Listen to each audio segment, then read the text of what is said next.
Estoy muy emocionada porque tengo una pasión dentro de mí por ver la reforma de líderes en culturas y en las naciones. Cuando pensamos en la iglesia del siglo XXI, adivinen qué. La iglesia del siglo XXI es una iglesia de reforma. Hemos nacido en un tiempo en la historia en el que nos levantaremos con un mandato apostólico y profético para poder ir a cada esfera de la sociedad y ver el reino de Dios establecido ahí. Eso me emociona mucho. Déjenme decirles lo que significa la reforma. La reforma es rescatar del error y volver al rumbo correcto.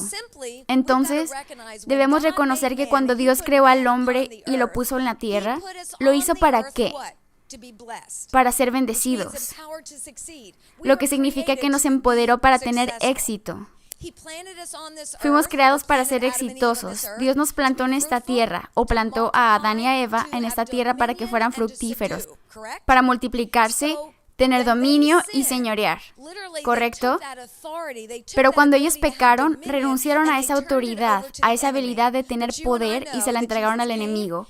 Pero sabemos que Jesús vino, derramó su sangre, murió en la cruz, fue a lo profundo de la tierra, resucitó y nos regresó las llaves. Nos ha devuelto las llaves de autoridad. A partir de ese momento y a través de la historia, ha habido un movimiento reformista tras otro y pudieron haber pasado cientos de años antes de que llegara otra revelación, pero en los últimos 100 años, ustedes han podido ver que ha habido una aceleración en la revelación y en la reforma.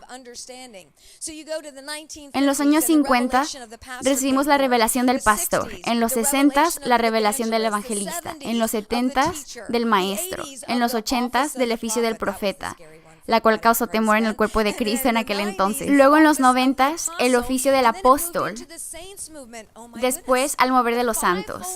Los 5 ministerios estaban para equipar al 98% del cuerpo de Cristo que no está de tiempo completo detrás de un púlpito para que ellos puedan ir a cada esfera de influencia y la impacten para el reino de Dios.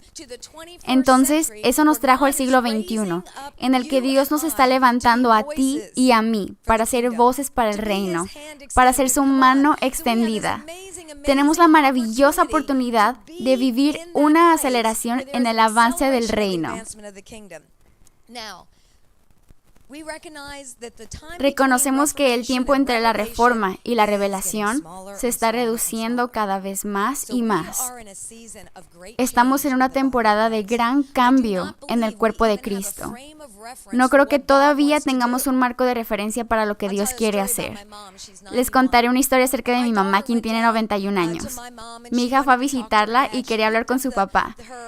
Entonces alzó el teléfono celular y le habló al celular diciendo, llama a papá. Y el celular respondió, llamando a papá. Mi hija habló con su papá, colgó y los ojos de mi mamá se abrieron y su boca se abrió y le dijo, ¿le hablaste al celular? ¿Y te respondió? ¿Marcó el número por ti? Yo quiero uno de esos. Pero hasta que mi mamá no lo vio, no tenía un marco de referencia que algo así existía. ¿Se acuerdan de los teléfonos de disco o analógicos? En esos días ni siquiera soñábamos con un teléfono inteligente. Debemos reconocer que va a ocurrir una gran aceleración en el cuerpo de Cristo y un cambio que va a causar la restauración de todas las cosas para que Jesús pueda volver. Vamos a descubrir que no tenemos un marco de referencia para lo que Dios está a punto de hacer. Así como la tierra está cambiando y el reino de Dios está avanzando, adivinen qué. Nosotros necesitamos cambiar y tenemos que hacerlo rápido porque el reino está avanzando. Tenemos que ser esos líderes que tienen el valor de levantarse y seguir a Dios, que tienen la valentía para avanzar y crecer. En liderazgo de una vida superior, vamos a descubrir al líder que adopta su descubrimiento personal. Esto es importantísimo, porque tu necesidad de descubrir quién eres y por qué estás aquí no es algo que deseas solo para sentirte bien, es algo que Dios desea revelarte para que puedas liberar el propósito de Dios en esta tierra. Él quiere rescatarnos del error y regresarnos al camino original que planeó para nosotros. Entre más nos entendemos a nosotros mismos, nuestras habilidades, destrezas, talentos, hasta la propensión a ciertas debilidades en nuestra vida, entre más entendamos, podremos tomar decisiones más sabias para nuestra vida y nuestro futuro como líderes. Vamos a aprender acerca de los atributos que desatan valor del liderazgo personal y que también lo generan en otros. Por último, la habilidad de producir un impacto duradero en nuestra esfera de influencia. Hablemos del corazón de un líder. El corazón de un líder no trata de una posición. No se trata de qué trabajo tengas, de cuánto dinero o qué influencia tienes.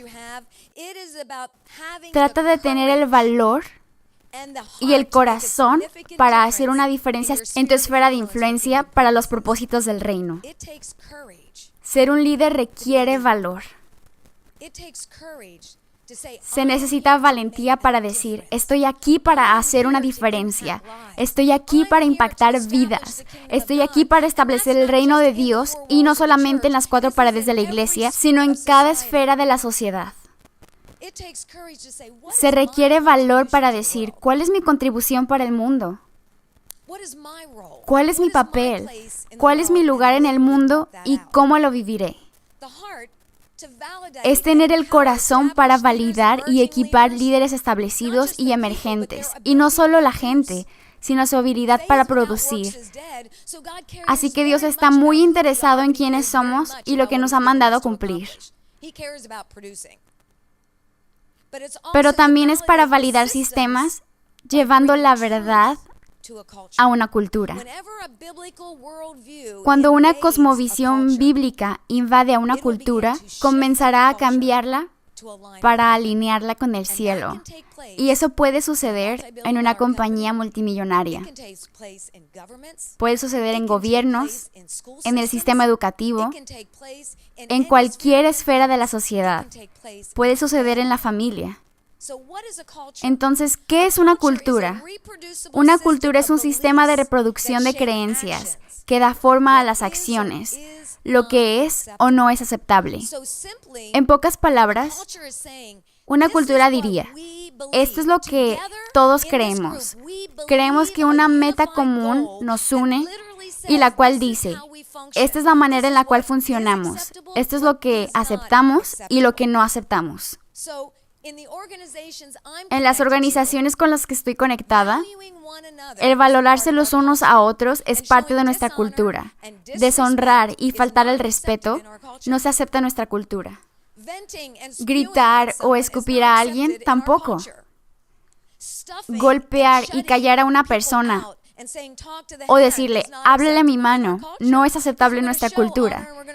Vamos a demostrar honra y validez para que te desarrolles de acuerdo a lo que crees que es la manera de actuar y responder, y cómo puedes funcionar de la manera correcta en una cultura. El corazón del liderazgo es de colaboración y trabajo en equipo. Creo que esto es más importante ahora que en ningún otro tiempo en la historia del cuerpo de Cristo. El cristiano solitario ya no existe. El cuidarme a mí mismo y preocuparme por mí se acabó. Estamos hablando de la autoridad y el reino de Dios. Estamos hablando del reino de Dios en la tierra y cada persona cumpliendo su papel en el reino.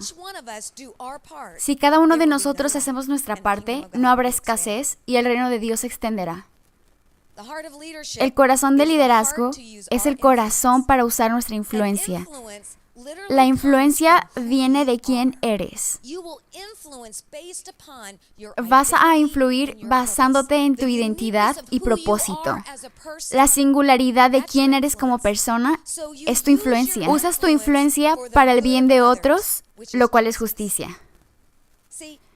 La justicia trata con el ejercicio y la distribución de poder, influencia y riqueza.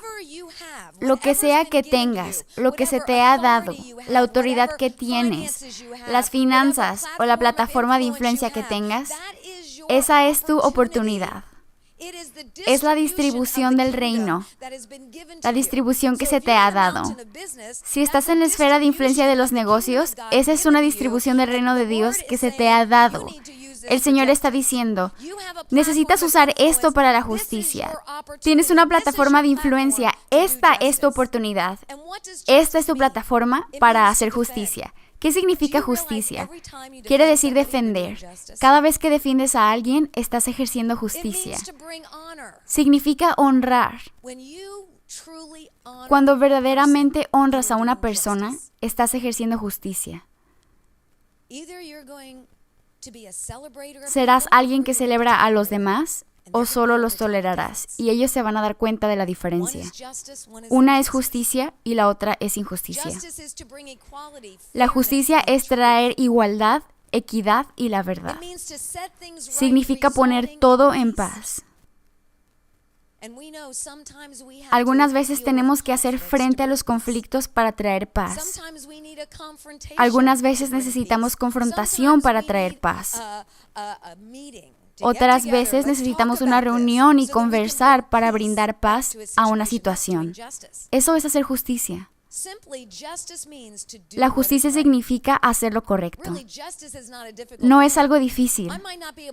Puede ser que no pueda cambiar el mundo, pero puedo impactar a mi mundo.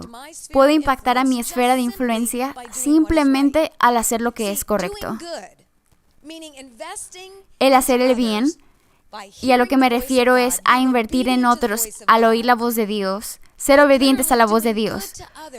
Pero haciéndole bien a los demás es una demostración de la justicia de Dios en la tierra. Cuando Jesús estableció la iglesia, no la estableció para que pudiéramos escapar del mundo. Estableció a la iglesia para que pudiéramos infiltrar el mundo con su corazón, su verdad y su espíritu, ejerciendo justicia al hacer lo que es correcto. Mi definición de justicia es usar el poder para lo bueno. Entonces, cada vez que hago algo bueno, estoy siendo un instrumento de justicia. Si te pones a pensar en liderazgo o en el gobierno, ellos se ocupan del cuidadoso manejo de todos los recursos. Y si lo piensas, ¿cuál es nuestro mayor recurso? La gente. El recurso más grande que una compañía puede tener es su gente. Ellos quieren gente que vayan de A a B, ¿verdad? Reconocen que basándose en lo que sucede con su gente y cuán exitosos pueden ser. ¿Qué hace a una iglesia exitosa? La gente. Cualquier organización es exitosa basada en su gente. Debemos reconocer que la gente son nuestro más grande recurso. Entonces, como líderes, la mayor inversión que podemos hacer es en la gente. Y cuando invertimos en ellos, la productividad aumentará. Y por último, ayudará a un todo. ¿Qué es lo que toca al corazón de Dios más que cualquier cosa? La gente. Si quieres herir el corazón de Dios, hiera a la gente. Si quieres que el corazón de Dios se goce en ti, ama a la gente. Es un principio poderoso. Miqueas 6:8 dice, «Oh hombre, Él te ha declarado lo que es bueno. ¿Y qué pide Jehová de ti?» Veamos esto, ni siquiera es una petición. ¿Qué pide Jehová de ti? Hacer justicia, amar la misericordia y humillarte ante tu Dios. Entonces, cuando hacemos justicia, cuando simplemente hacemos lo que es correcto, somos personas quienes aman la misericordia y reconocemos quién es Dios, quién es Él en mí y quién soy en Él. Eso es humildad. Cuando camino en Él, cuando camino en la plenitud de su amor hacia alguien, es ahí donde estoy siendo un instrumento de